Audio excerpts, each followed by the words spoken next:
There is a rhythm that quietly lowers your bills, fixes mistakes, and returns money you didn't know you were leaking.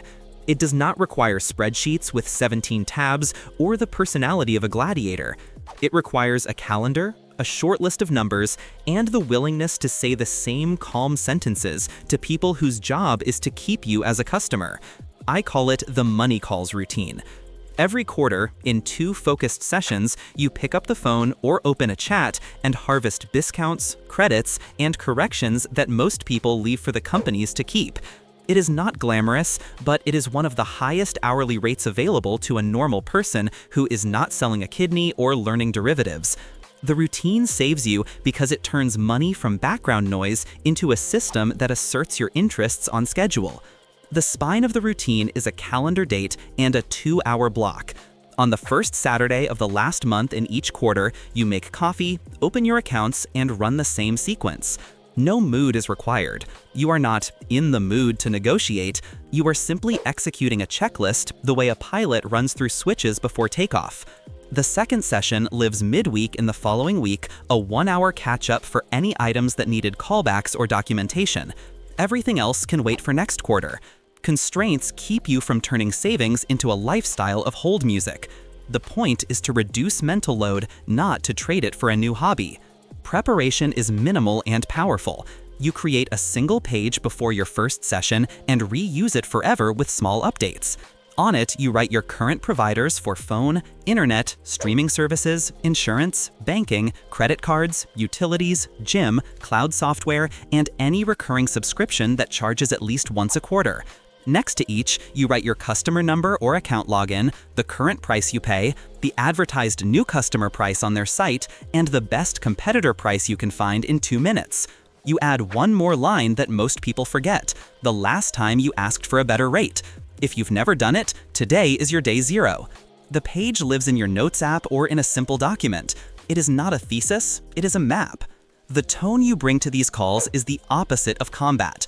Your power comes from being specific, being kind, and being ready to leave.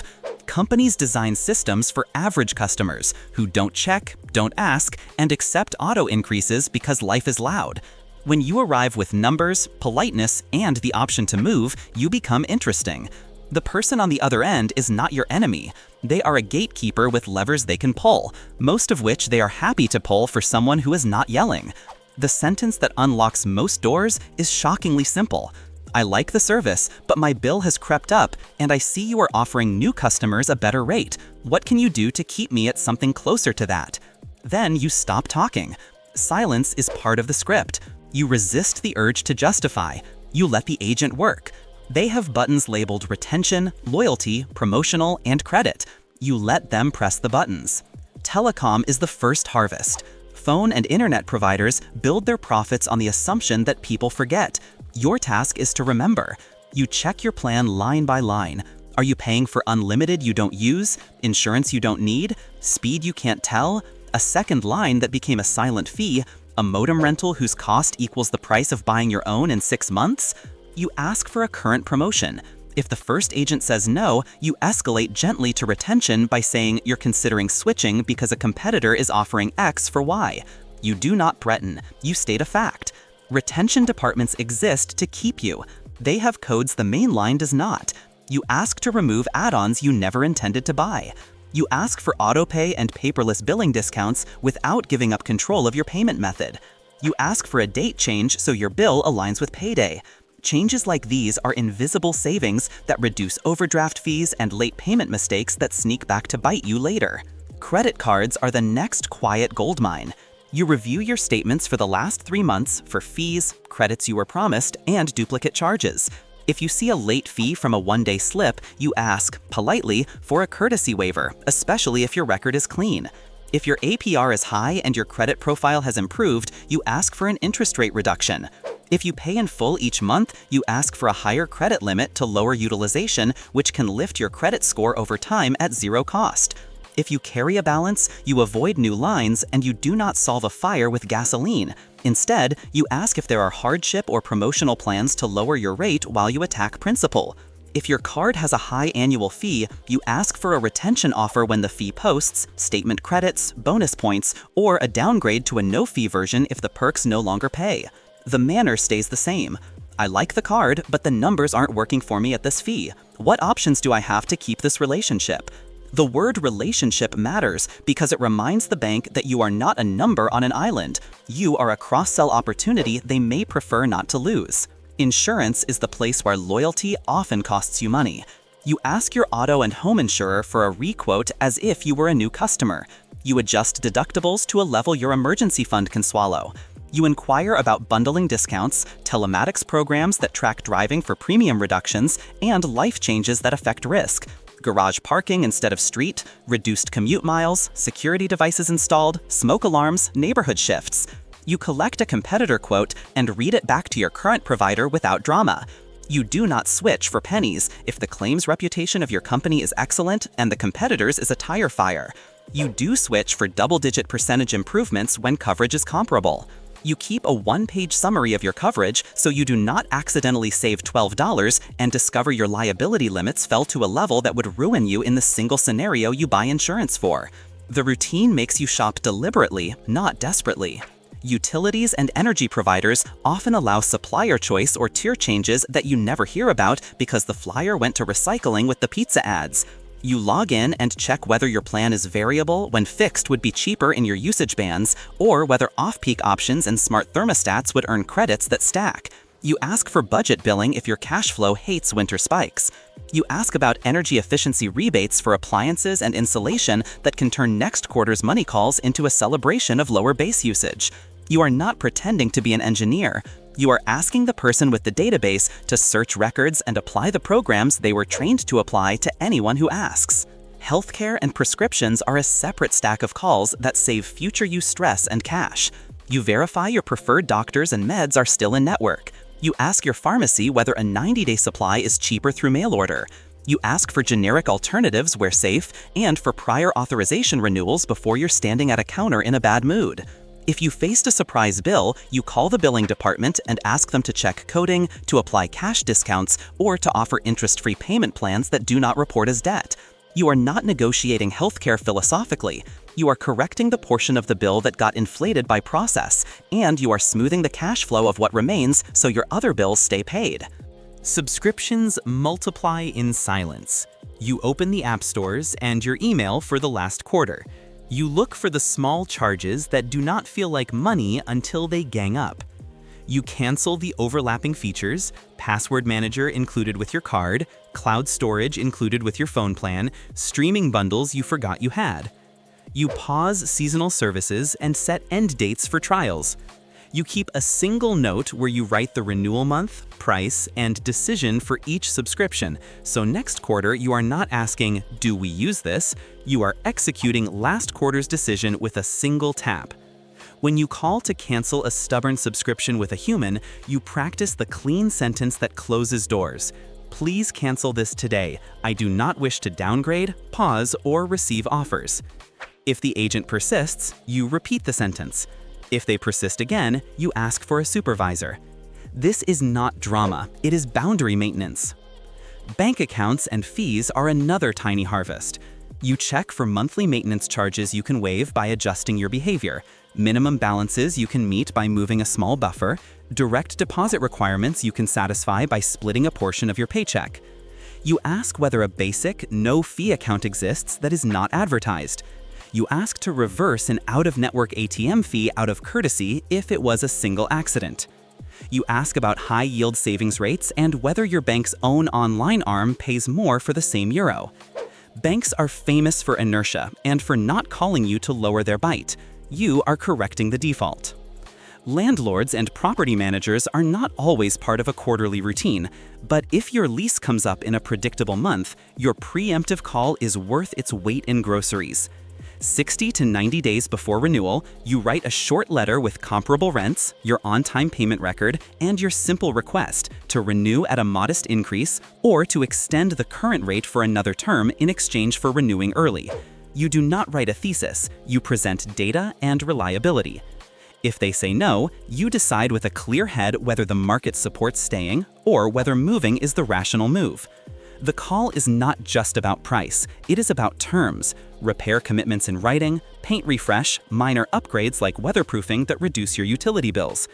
These savings often have no line on your rent, but they move monthly in your favor. Your employer goes on the list even if you are not changing jobs.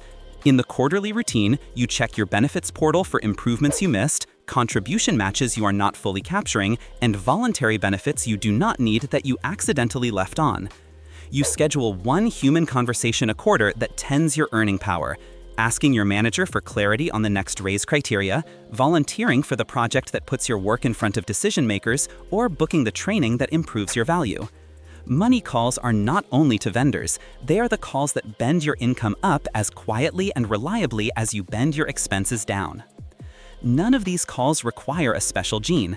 They require a few scripts you can read while your heart does its own thing. You can print them and tape them to your monitor. You can copy-paste them into chats. The language repeats because repetition is comfort for you and for the agent. The skeleton is always the same. State what you like, state the price problem, reference the better offer, ask what they can do, pause.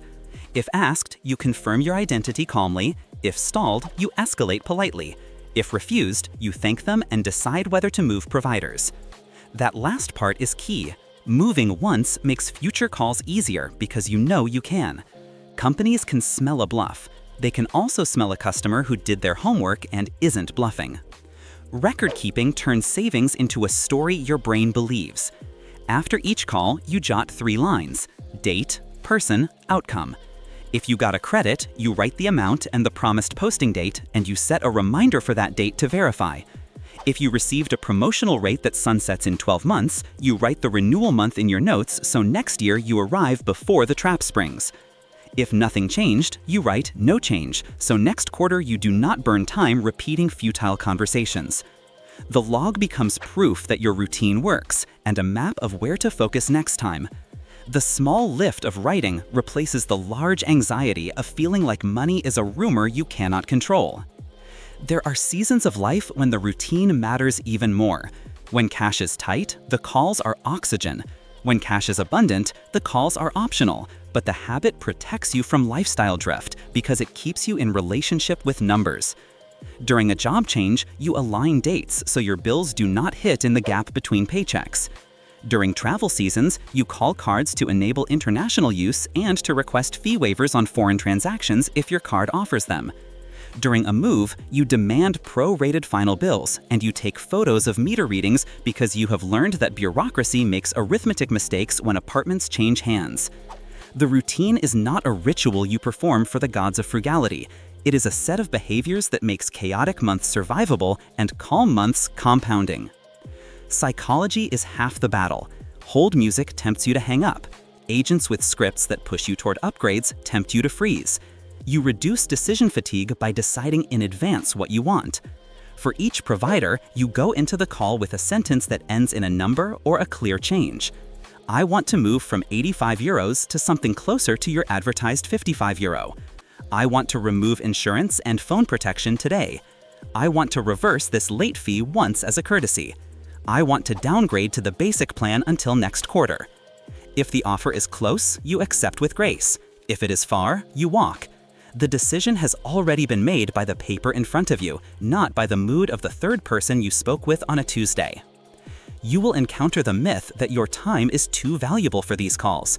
Sometimes that is true. If your hourly rate is high and your quarter is on fire, outsource to a partner you trust, a college student who wants to earn an honest fee, or a negotiating service with transparent pricing and revocation rights. But most quarters, the math will surprise you.